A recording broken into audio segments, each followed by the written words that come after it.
Hello friends, welcome to Angel maths competition. Friend, आज की video start करेंगे Gagan Pratap sir की बुक एसएससी मैथ्स। इस बुक में 8000 क्वेश्चनों को शामिल किया गया है, जो कि बहुत ही अच्छे अच्छे क्वेश्चन हैं। तो आइए फ्रेंड, आज के क्वेश्चनों को स्टार्ट करते हैं बहुत ही लेटेस्ट और खतरनाक कॉन्सेप्ट से। तो इन क्वेश्चनों का जो सॉल्यूशन मिलेगा आपको बहुत ही बेस्ट और टेक्निकल अंदाज में, और एक ही कॉन्सेप्ट होता है हमारा क्वेश्चन की लैंग्वेज, और वह इक्वल टू इक्वल से ही हम क्वेश्चनों का सॉल्यूशन आपको सिखाएंगे। तो यही हमारा सबसे खतरनाक कॉन्सेप्ट है, जिसके माध्यम से हम पूरी बुक के क्वेश्चनों का सॉल्यूशन देंगे। तो आइए स्टार्ट करते हैं। सबसे पहले क्वेश्चन की लैंग्वेज देखते हैं। क्वेश्चन की लैंग्वेज पढ़ते पढ़ते हमारे क्वेश्चन बिल्कुल इजी हो जाते हैं, आसान हो जाते हैं। तो इम्पोर्टेंट बात, जो मोस्ट इम्पोर्टेंट पॉइंट है, थॉट्स है, वो क्वेश्चन की लैंग्वेज होता है। तो उसको ही हम सोल्व करेंगे और उसी के अकॉर्डिंग हमारे क्वेश्चन का आंसर हमें मिलेगा। किसी निर्वाचन क्षेत्र में 40% मतदाता वरिष्ठ नागरिक है। तो देखिए 40%, यानी कि इसका मतलब 100% में से 40% का मतलब हो गया 40 मतदाता वरिष्ठ नागरिक है। ये वरिष्ठ नागरिक हो गई। वरिष्ठ नागरिक मतदाताओं में से 40% निरक्षर हैं।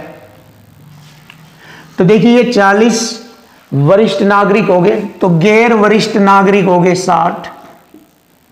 गैर वरिष्ठ नागरिक हो गए 60। अब इनमें से कहा है कि वरिष्ठ नागरिक मतदाताओं में से 40% निरक्षर है। जब इनमें 40% निरक्षर है तो साक्षर कितने होंगे? 60%। 60% साक्षर, तो 40 का 60% होता है 24 साक्षर है। और 25% गैर वरिष्ठ नागरिक मतदाता। देखिए गैर वरिष्ठ नागरिक मतदाता हमारे 60 है, तो इनमें से 25% गैर वरिष्ठ नागरिक मतदाता साक्षर है। तो जब 25% इनमें से साक्षर है तो निरक्षर कितने रहेंगे? निरक्षर देखते हैं, अनपढ़ 75%। तो 60 का हम 75% देखेंगे, कितना होता है? 45 होता है। देख सकते हो आप, 60 का 75% होता है 3/4। 4 से इसको हल करेंगे, 15 बार कटेगा, 15 के 45 होता है। तो अब हम देख सकते हैं गैर वरिष्ठ नागरिकों में से निरक्षर मतदाता 45 है, और वरिष्ठ नागरिकों में से साक्षर मतदाता 24 है। तो यहां तक हमने क्वेश्चनों का बिल्कुल इजी और इसकी लैंग्वेज को इजी किया है। अब हमसे पूछा है यहां से, निरक्षर गैर वरिष्ठ नागरिक मतदाताओं की तुलना में, ये रहे निरक्षर गैर वरिष्ठ नागरिक मतदाताओं की तुलना में, इनकी तुलना में 45 की तुलना में साक्षर वरिष्ठ नागरिक मतदाताओं की संख्या, ये रहे साक्षर वरिष्ठ नागरिक मतदाताओं की संख्या 24 है। ये कितना प्रतिशत कम है इनसे ये कितना प्रतिशत कम है, ये हमें ज्ञात करना है। तो देखिए बहुत इजी हो गया। ये इंपॉर्टेंट जो इसमें मेन फैक्ट है, वो क्वेश्चन की लैंग्वेज इस तरीके से डिफिकल्ट रूप में दिखाई गई है कि बच्चे इसमें डिस्टर्ब हो जाता है। लेकिन अगर इसको बहुत ध्यान से देखा जाए तो ये आसान है। और 45 से ये 24 कितना कम है? 21 कम है। तो 45 पर हम 21 कितना परसेंट है? 100 से गुणा परसेंट का चिन्ह, और देख लेंगे कितना परसेंट कम है। 5 से 5 नम 45, 5 से 20 बार। और अब इसको हल करेंगे, 21 दूनी 42, 420/9%। अब 9 चौक 36, 6 बचेंगे, हो गए 60, 9 छिक 54, 6 बचेंगे, और बटे भाजक संख्या 9। अब इसको भी छोटा कर सकते हैं, 3 से 3 दूनी 6, 3 3 9। तो हम कह सकते हैं 40 से ही 2/3% की कमी। तो हमारे क्वेश्चन का आंसर आता है ऑप्शन डी, 40 से ही 2/3%। तो देखिए बहुत आसानी से क्वेश्चन का आंसर आ चुका है और यही तरीका है आपको हर क्वेश्चन करने का। आप इसको जितना फास्ट चाहे उतना फास्ट कर सकते हैं, जितना भी शॉर्ट से और फास्ट स्पीड से करना चाहे उतना कर सकते हैं, लेकिन आपको सबसे पहले क्वेश्चन की लैंग्वेज को समझना होता है, तभी क्वेश्चन सोल्व होगा। फिर उसको चाहे आप फास्ट कर लीजिए, चाहे आप कितना ही टेक्निकल पॉइंट में ले आए, तो वो सब सॉल्यूशन आपको मिलेगा। तो क्वेश्चन की तकनीकी उसकी लैंग्वेज से सोल्व होती है। तो देखिए क्वेश्चन नंबर 142, किसी वस्तु की कीमत में 36% की वृद्धि हुई और क्रय की गई मात्रा में 30% की कमी हुई, तो वस्तु पर व्यय की गई राशि में कितना % की वृद्धि या कमी हुई। देखिए यहाँ पर एक सक्सेसिव मेथड लगता है, जो कि मैंने इनसे पहली वीडियो में आपको सक्सेसिव मेथड के क्वेश्चनों को सिखाया है। तो यहाँ पर हम सक्सेसिव मेथड का यूज करेंगे। किसी वस्तु की कीमत में 36% की वृद्धि हो गई, प्लस वृद्धि के लिए प्लस का चिन्ह यूज किया जाएगा 36, और क्रय की गई मात्रा में 30% की कमी, कमी के लिए -30। अब देखो चिन्हों की गुणा करेंगे, प्लस माइनस की गुणा करेंगे माइनस, अब संख्याओं की गुणा करेंगे, 36 दिए 108 और ये 0 गुणा हो गई, परसेंट का चिन्ह लगाएंगे और 100 से भाग करेंगे। ये सक्सेसिव मेथड हो गया हमारा। अब इसको हम आसानी से हल कर सकते हैं। देखिए 100 से इसको भाग करेंगे, 2 अंक छोड़कर दशमलव यहाँ पर लग जाएगा, ऐसे 10.80। अब इसको हम हल करते हैं, 36 में से 30 घटाएंगे तो प्लस का 6 और माइनस का 10.8 है। देखिए प्लस का 6 माइनस का 10.8 0, तो अब माइनस के ज़्यादा बचते हैं तो हमारा माइनस का चिन्ह आएगा। 10 में से 6 घटाएंगे 4.80, तो माइनस के लिए हम कमी को रिप्रेजेंट करते हैं, मीन्स हो गया 4.80% की कमी, जो कि हमारे क्वेश्चन का आंसर बनेगा ऑप्शन डी, 4.8% की कमी। यही हमारे क्वेश्चन का आंसर है। बहुत ही इजी और बहुत ही टेक्निकल तरीके से हर क्वेश्चन आपको सिखाया जाएगा। क्वेश्चन नंबर 143, बहुत ही सुपर और खतरनाक क्वेश्चन आपके सामने। बहुत ही अच्छा क्वेश्चन है ये। इसका सॉल्यूशन हम क्वेश्चन की लैंग्वेज और इक्वल टू इक्वल से देंगे। तो देखिए फ्रेंड्स, एक वस्तु की कीमत हर वर्ष 20% बढ़ जाती है। देखिए 100% में 20% जोड़ेंगे तो 120% हो जाएगा, और 120% को हम लिख सकते हैं, 120% को लिख सकते हैं 20 छिके 120 पंजे 100, 6/5। इसको हम 6/5 लिख सकते हैं। तो इसका मतलब 6/5 हो गई उसकी कीमत। अब हर वर्ष हो जाती है 6/5। अब समय देखना हमें कितने वर्षों का दिया है। यदि तीसरे और चौथे वर्ष के अंत में कीमतों का अंतर ये दिया है, अंतर, तो अब हम अंतर बराबर अंतर करेंगे। तो यहाँ रुपये में अंतर दिया है 259 रुपये 20 पैसे का अंतर, और ये अंतर है तीसरे और चौथे वर्ष का अंतर। तो चौथे वर्ष में से हम तीसरे वर्ष को घटा देंगे तो अंतर बराबर अंतर आएगा, और हर वर्ष 20% बढ़ती है, जो कि 6/5 है। तो यहाँ पर तीसरे वर्ष की कंडीशन लिखेंगे 6/5 और समय 3 वर्ष, और इसको घटाएंगे 4 वर्षों में तक, 6/5 और समय 4 वर्ष, ऐसे अंतर बराबर अंतर हो गया यहाँ तक। अब आगे पूछा है तो दूसरे वर्ष के अंत में कीमत का 40% बताओ। तो दूसरे वर्ष की बात करेंगे तो दूसरे वर्ष में 6/5 समय हो गया 2, दूसरे वर्ष के लिए ऐसे लिखे जाएगा। तो इसका 40% बताना, 40% होता है 2/5, 40% होता है 2/5। तो देखिए ये कंडीशन बना ली मैंने पूरे क्वेश्चन की, इक्वल टू इक्वल। अब इसको हम हल करेंगे, सीधा सीधा आपका आंसर आ जाएगा, उत्तर आ जाएगा। तो ये है हमारा क्वेश्चन की लैंग्वेज और इक्वल टू इक्वल। इससे हम हर क्वेश्चन को हल करते हैं।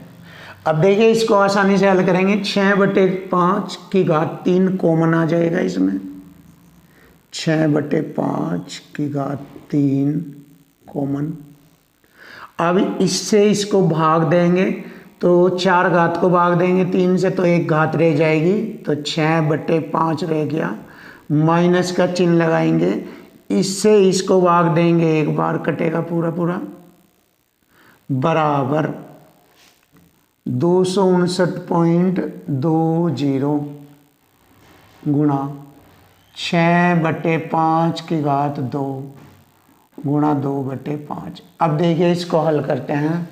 देखिए यहाँ से मैं इसको काटूंगा, 6/5 से इसकी 2 घात कट जाएगी, तो 1 बार रह जाएगा, ये 6/5 1 बार रह जाएगा। अब देखो मैं यहाँ से इसको और आसान करता हूँ, मैंने 5 से इस 5 को भी काट दिया, इस 5 से इस 5 को काट दिया। अब यहाँ पर मैं लिखूँगा 6 गुणा 5 एकम 5, 6 में से 5 गया 1/5 बराबर, इसको हल करेंगे 259.20 गुणा 2। अब देखिए बहुत इजी हो जाएगा, 2 3 6 और 3 से इसको काटूंगा, 3 8 24, 3 6 18, 3 चौक 12, कट गया ये 3 से 5 की मैं गुणा कर दूंगा यहाँ पर, और बस हमारे क्वेश्चन का आंसर आ जाएगा। तो देखिए इधर करते हैं, 5 0 0, 5 8 40, 2 छोड़ के दशमलव हासिल 4, 5 6 30।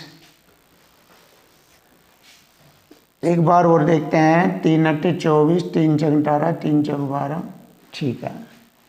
अब 5 0 0, 5 चौक 20, हासिल 2 लगेंगे, और 5 6 30, 2 32, हासिल 3, 5 8 40 और 3 43।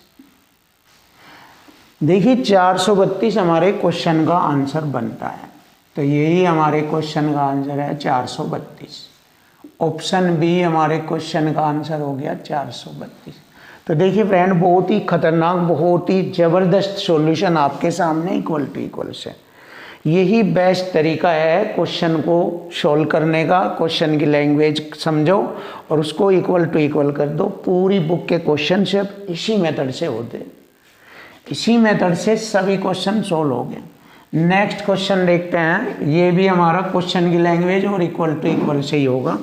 सुधा ने अपनी मासिक आय का 12% किसी अनाथालय को दान करने का फैसला किया।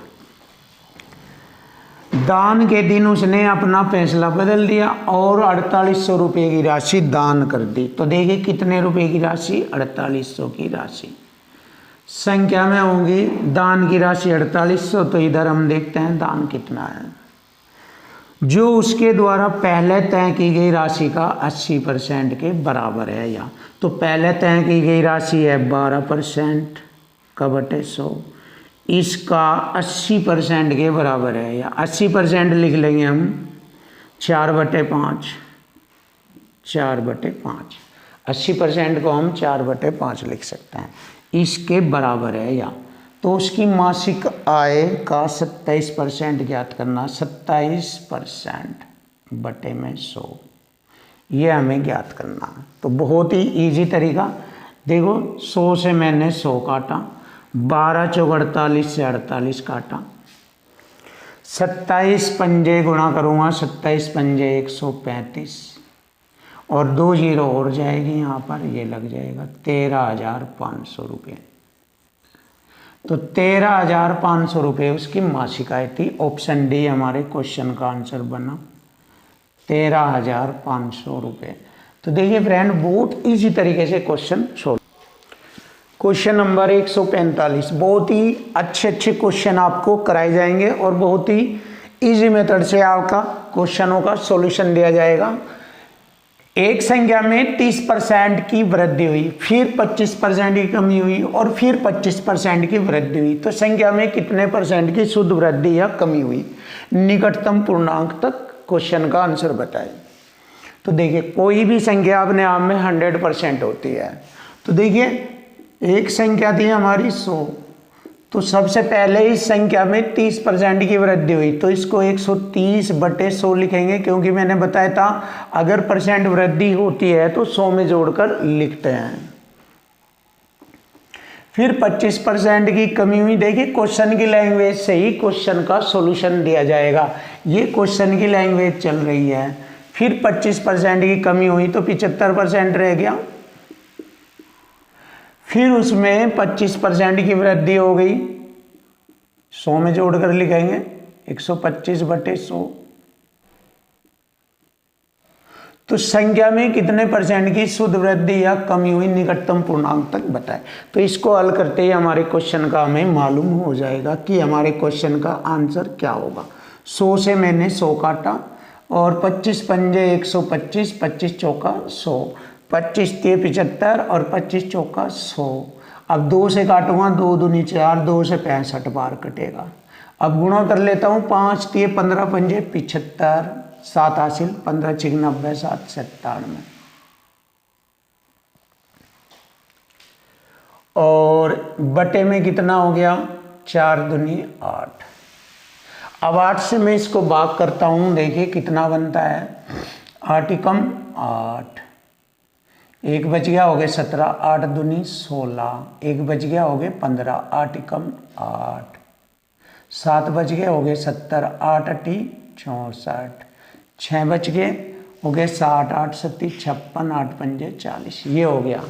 अब हम देखते हैं इसको काटने के बाद हमारा आंसर ये बनता है। तो 100 से ये कितना अधिक है, अगर अधिक है तो परसेंट वृद्धि होती है, कमी होता है, कम होता है तो परसेंट कमी।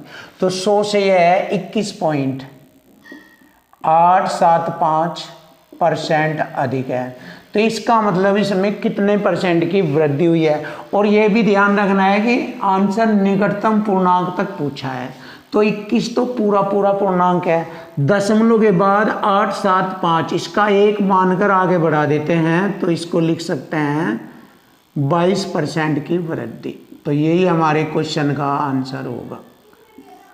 तो ऑप्शन देखते हैं, ऑप्शन बी हमारे क्वेश्चन का आंसर हो गया 22% की वृद्धि। तो देखिए फ्रेंड, बहुत इजी तरीके से इस क्वेश्चन का सॉल्यूशन भी आपको देखने को मिलेगा। एक संख्या हमारी 100 है, उसमें 30% की कमी हुई तो 70% रह गई वहाँ। फिर 30% की वृद्धि हुई, 130 हो गई वो। और फिर दोबारा उसमें 30% की वृद्धि हुई, फिर 130 हो गई वो। तो संख्या में कितने परसेंट की शुद्ध वृद्धि या कमी हुई, निकटतम पूर्णांक तक हमें बताना।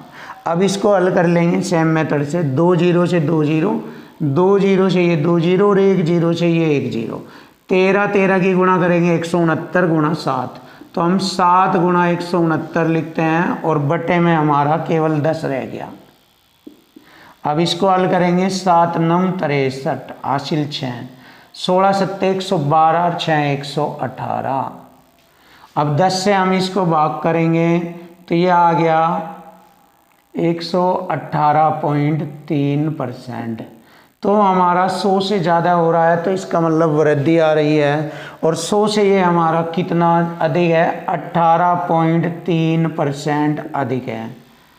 तो अब इसको निकटतम पूर्णांक तक लिखेंगे, तो इसका दशमलव के बाद 0.3 है, तो इसको यदि दशमलव के बाद 5 या 5 से ज़्यादा आ जाए तो 1 मान कर लिखते हैं, अगर कम है तो 0 मान लेते हैं। तो इसका मतलब ये 18% की वृद्धि हुई है।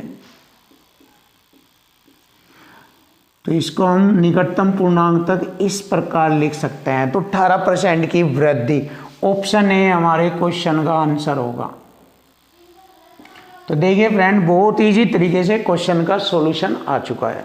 तो 47 बहुत ही अच्छा सुपर क्वेश्चन आपके सामने, बहुत ही टेक्निकल तरीके से क्वेश्चन का सॉल्यूशन दिया जाएगा।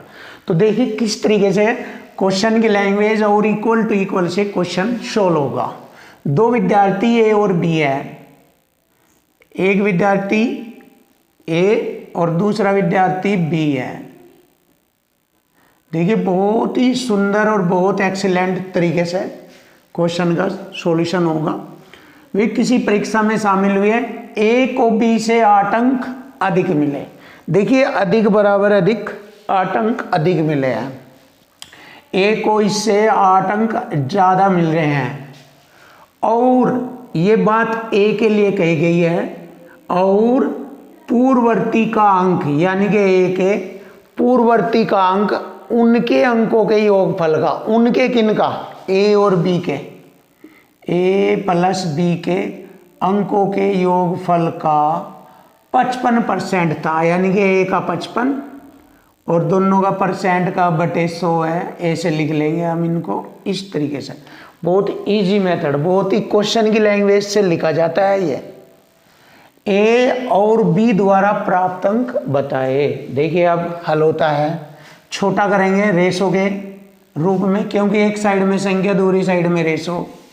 तो 5 से मैंने इसको 11 बार काटा तो ए का रेशो अंकों का आ गया 11 और ए बी का हो गया 100, तो 5 से इसको काटते हैं 20 बार। तो देखिए ए का रेशो 11, तो यहाँ ए बी का दोनों का रेशो है 20, तो इसमें से हम ए बी का अलग अलग निकाल लेंगे। ए का रेशो 11 लिखेंगे और 20 में से 11 घटाएंगे 9, ये बी का रेशो है। जैसे कि क्वेश्चन में बताया है कि ए को बी से 8 अंक अधिक मिले हैं, तो अधिक बराबर अधिक देखते हैं। अंकों में 8 अंक अधिक मिल रहे हैं, यहाँ पर 8 अंक, और रेशो में कितना ज़्यादा मिल रहा है ए को, 2, रेशो में 2 ज़्यादा है, तो अधिक से अधिक काट देंगे, 2 चौक 8, एक रेशो की वैल्यू आ गई 4। अब दोनों के अंकों को हमें बताना, ए बी को कितने कितने अंक मिले, इनके रेशो में इसकी गुणा करेंगे।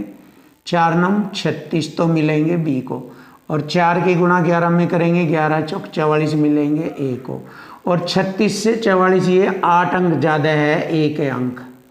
तो हमारे क्वेश्चन का आंसर बन गया 44 और 36, दोनों को मिले अंकों के मान है 44 अंक और 36 अंक। ऑप्शन ए हमारे क्वेश्चन का आंसर बन गया। तो देखिए क्वेश्चन की लैंग्वेज से बहुत इजी मैथ आपको सिखाया जाएगा। ये भी देख लेते हैं इक्वल टू इक्वल कॉन्सेप्ट में। यदि y का x% 150, देखिए y का x% बराबर है 150, तो परसेंट की मैंने यहाँ पर 2 जीरो लगाई और y बराबर लिख लिया मैंने 15,000 बटे x, बटे में आ जाएगा ये। तो देखिए यहाँ पर मुझे y की वैल्यू पता लग रही है, तो y की वैल्यू मालूम हो गई है। अब यहाँ पर आगे बढ़ेंगे, z का, बस क्वेश्चन का सॉल्यूशन हो गया। देखिए z का y%, y का मान भरूंगा यहाँ से 15,000 बटे x और परसेंट का चिन्ह ये लगेगा, बराबर 300 है। तो x और z के बीच का संबंध हमें मालूम करना। परसेंट से मैंने 2 जीरो काटी और 150 एकम 150 दूनी 300, 2 की x में गुणा करेंगे इसे, z एकम z बराबर 2x।